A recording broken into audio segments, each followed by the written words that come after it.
We want you to imagine right up to the limit. Exactly. That you're sipping some coffee on a weekend morning with your family, and then you get an emergency alert on your phone saying a ballistic missile is heading toward your state. This is a wild and disturbing story. That's exactly what happened, what Paula just described on Saturday for hundreds of thousands of locals and tourists in Hawaii. Here's the message. Quote, ballistic missile threat inbound to Hawaii. Seek immediate shelter. This is not a drill. Understandably, it set off panic and hysteria. People thought North Korea was launching a nuclear strike. Students at the University of Hawaii running for cover. Drivers abandoning their cars on the street. And look at this, a father removing a manhole cover on the street and putting his children inside for cover. It took 38 minutes before another message went out saying the whole thing was a mistake. There was no threat after all. There are so many questions this morning. How could this mistake happen? Why did it take so long to fix? And how have we gotten to this point of tension with North Korea? We have team coverage this morning, and we begin with ABC's Jim Avila right there in Honolulu. Jim, good morning to you.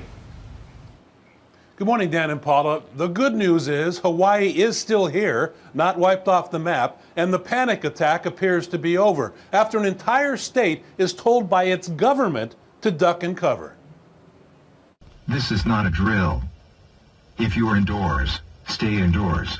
This was the horrifying wake-up call for more than 1 million Hawaiians on Saturday morning. The dire warning sounding off on phones, TVs, and radios at 8:07 a.m. local time. If you are outdoors, seek immediate shelter in a building. Remain indoors well away from windows.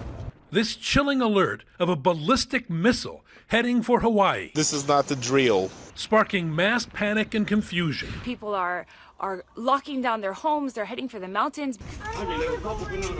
This video showing a man desperately trying to shield his child in a manhole. The entire state scrambling for any last bit of shelter. We all freaked out. We all started running down to the bomb shelter. Calling loved ones for a last goodbye. Let me call my wife and tell her I love her. But the alert was not real. At 8:10 a.m., a state official confirming with the Pacific Command there was, in fact, no missile launch. Congresswoman Tulsi Gabbard, the first public official to clear the air, in a tweet. I knew the priority was to get the message out to people. I knew, like me and my family, people were panicked. That wasn't until 38 agonizing minutes after the initial warning. Officials finally retracting the threat with a statewide public civil emergency message. There is no missile threat or danger to the state of Hawaii. False alarm. There's no question that there has been an epic failure of both processes and leadership. The governor explaining how this totally unacceptable mistake was a result of human error. It was a procedure that occurs at the change of shift where they go through to make sure that the system is working, and an employee pushed the wrong button. An almost end-of-the-world experience for thousands of fearful tourists in island paradise, including honeymooning newlyweds Phil and Katie Pham. The Hyatt staff will direct you to the lower levels of the hotel.